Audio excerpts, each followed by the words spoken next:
Bonjour amis bassistes débutants, alors bienvenue dans ce tuto. C'est un tuto sur un morceau de Boule Noire, Aimé d'amour. Alors Boule Noire, c'est un artiste québécois. Le morceau est sorti en 78 et ça va certainement ramener pas mal de souvenirs à des gens comme moi qui ont la cinquantaine. Alors c'est un super morceau, moi je trouve super morceau qui donne envie de danser, de faire la fête. J'ai d'ailleurs vu ce morceau, en tout cas entendu ce morceau dans une scène récente sur Netflix et je me suis dit je vais le repiquer tout de suite, je vais le proposer parce que franchement il est sympa et rythmiquement il est assez intéressant comme on va le voir. Alors avant de commencer le tuto, je voulais vous montrer quelque chose.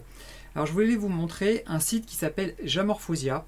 Donc Jamorphosia, ça va vous permettre, si vous avez un MP3 d'une chanson, d'enlever un des instruments de la chanson. Par exemple, pour nous, ça va être enlever la basse. Alors pour ça, vous allez sur le site que je vais mettre en lien, Jamorphosia, vous créez un compte.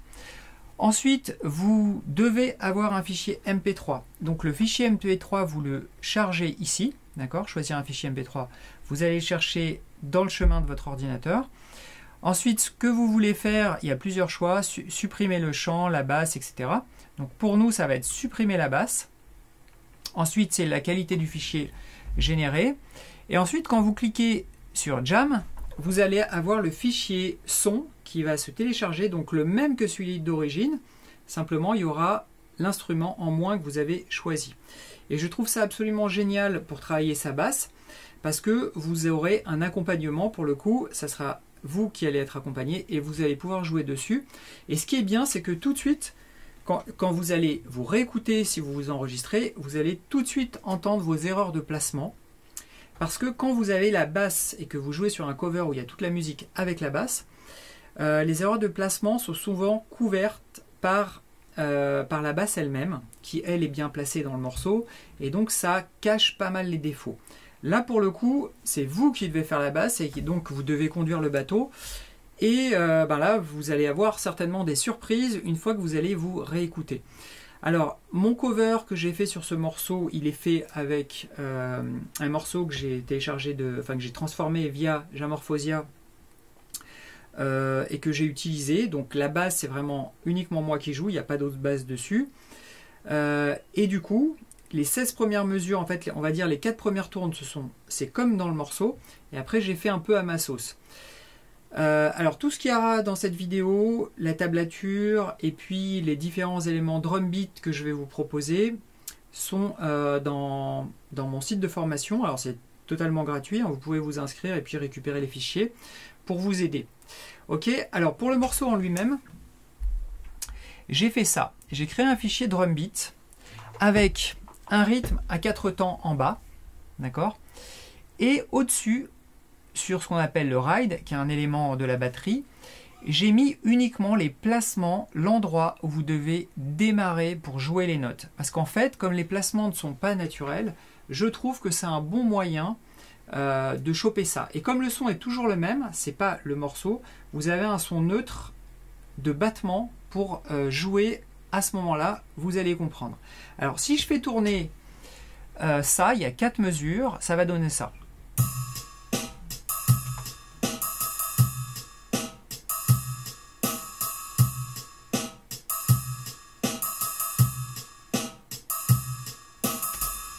Ok? Alors maintenant, si je le joue à la basse, ça va donner ça. Si je joue dessus, je vais jouer vraiment mes notes au moment où il y a le ride. D'accord? Ça, c'est pour toute l'explication rythmique qu'on va avoir ensuite dans le morceau. Et ensuite, je vais expliquer les notes. Donc, ça va donner.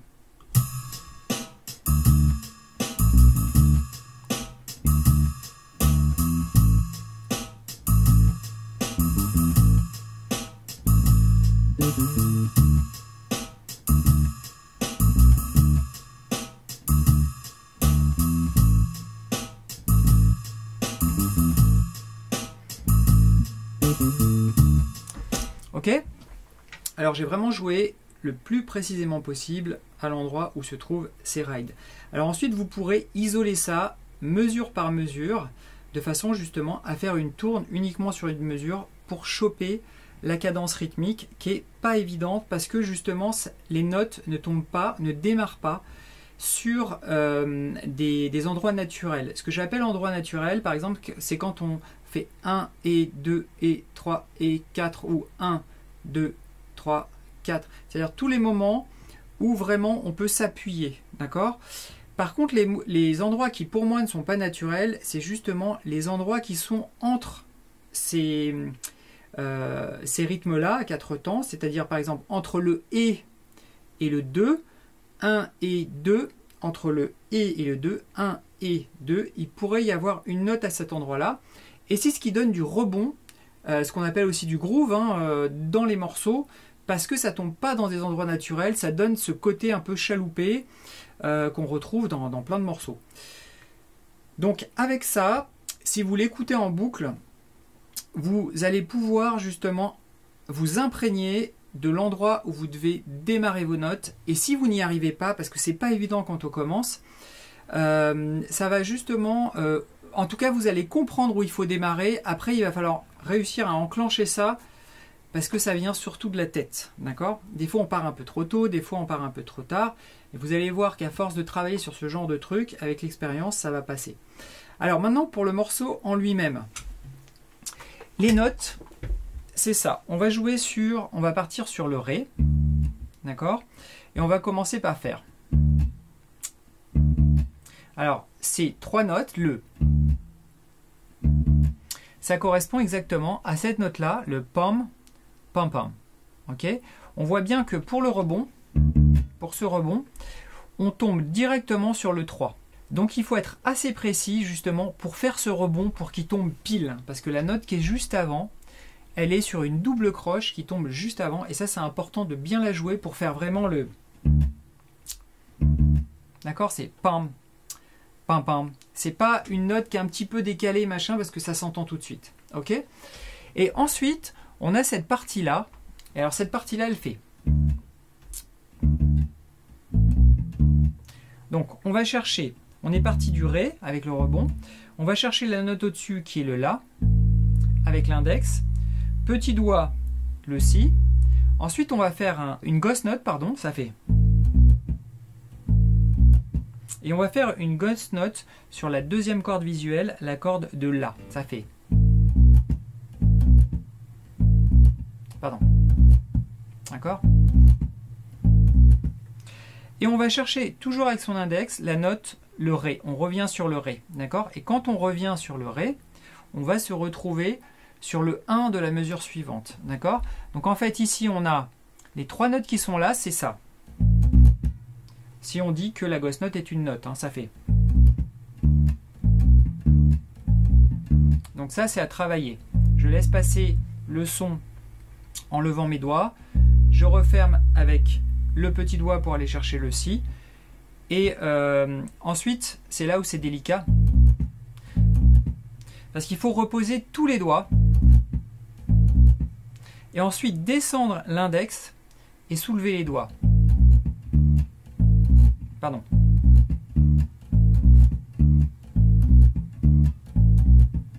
Ok ? Et ça, il faut le faire dans la rythmique. Et ça va donner.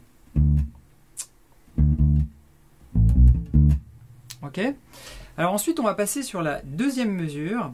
Et elle va être plus simple, cette deuxième mesure. Parce qu'en fait, si on regarde comment elle fonctionne, là voilà, je suis sur la deuxième mesure, on a la même cadence ici, c'est-à-dire... Et ce qui va changer, c'est la fin de la mesure. Et là, on va tomber sur des endroits qui sont naturels, puisqu'on va tomber ici sur le 3 et le Et du 3 pour revenir à la mesure suivante. Donc ça va donner... Ok, donc ça c'est comme la première mesure. Et ensuite on réappuie sur le Ré. On va chercher ensuite le Fa dièse et le La.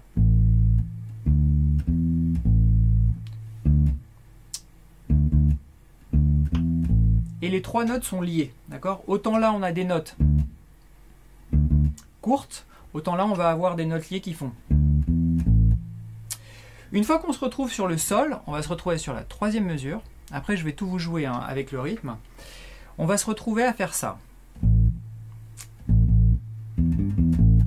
Ok, alors ça c'est assez délicat comme mouvement parce qu'on va utiliser les 3 cordes et ensuite on doit remonter avec un seul doigt sur les 3 cordes. Donc on va faire comme sur le Ré, on va faire. Donc là on est sur le La, pardon, on va faire comme sur le Ré au niveau de la cadence. Ensuite on va aller chercher petit doigt sur le Mi, index sur le Sol, on revient sur le Mi, petit doigt, et on revient avec sur l'index sur la note de départ. Ok.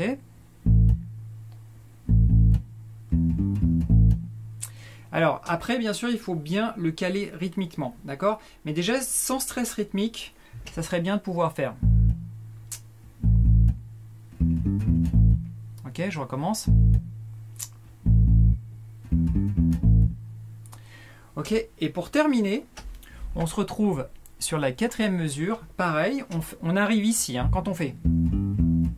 Cette dernière note arrive sur la 4e mesure. Et là, on fait.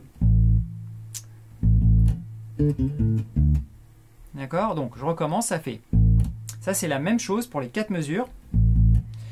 Ensuite, on va se préparer parce que la note qui est là, une fois qu'on fait le rebond, on la laisse sonner. D'accord? On la laisse sonner jusqu'à la note qu'on va aller chercher avec le petit doigt et qui est le Ré. D'accord? Le Ré à l'octave. Donc ça va faire, ici on est sur le La. On va chercher le Ré à l'octave et on va aller chercher ensuite le Do, le La à l'octave et on va revenir sur le Ré ici. D'accord? Donc La, Ré, Do, La, Ré. Et pareil, ça, il faut le travailler dans la rythmique du morceau. Alors là, j'ai pris tout ce temps-là d'explication parce que si vous vous jetez directement dedans, ça va être compliqué pour le caler proprement. Il faut quand même avoir des connaissances pour comprendre pourquoi certains endroits sont plus compliqués à placer que d'autres. D'accord? Alors maintenant, si je le fais tourner, ça va donner ça.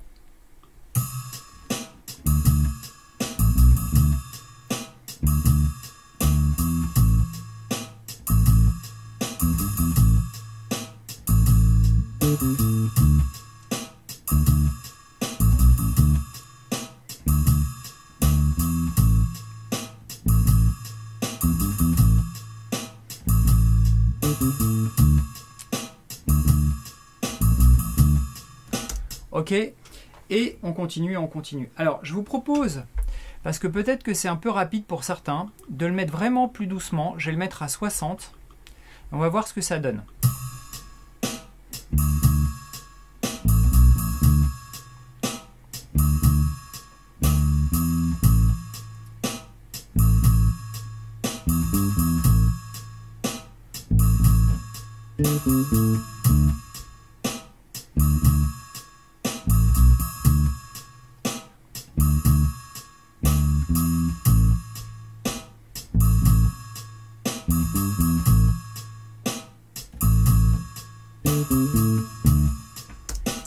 Voilà, alors la première tourne, j'étais pas tout à fait calé parce que c'est vrai que quand on joue doucement, c'est parfois plus compliqué parce que dès qu'on est à peine décalé, on l'entend tout de suite, hein, je l'ai dit déjà dans plusieurs vidéos, jouer plus doucement et propre, des fois c'est pas évident. Des fois quand on est dans la rapidité et l'instinct, on arrive à sortir les choses rapidement et s'il y a des tout petits décalages, ça peut ne pas vraiment s'entendre, ça peut même donner quelque chose, alors que quand on joue lentement, ou si on joue des slows, des musiques qui ont... Là, on a vraiment besoin d'être calé parfaitement, sinon c'est à chaque fois la cata.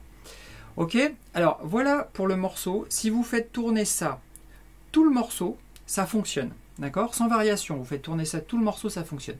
Maintenant, vous pouvez vous aider de la tablature que j'ai mis à votre disposition et regardez, si vous voulez aller plus loin, ce que moi j'ai proposé de rajouter parce que les parties qui sont après, je trouve, sont plus simples. Donc vous pouvez essayer de les faire et puis vous aider aussi du cover. Ok, alors j'espère que ce tuto vous aura aidé. C'est pas évident à expliquer parce que tous ces placements rythmiques sur un morceau comme ça, quand on l'écoute, il paraît assez naturel, etc. Mais quand on regarde vraiment le détail, c'est pas évident. Donc j'espère que vous aurez compris et que le format avec drum beat vous aura plu. Vous pouvez me laisser un commentaire, un petit like aussi, ça fait plaisir. Et surtout, ça fait remonter les vidéos dans YouTube. Sur ce, je vous dis à bientôt pour un prochain morceau. Bye et bonne basse.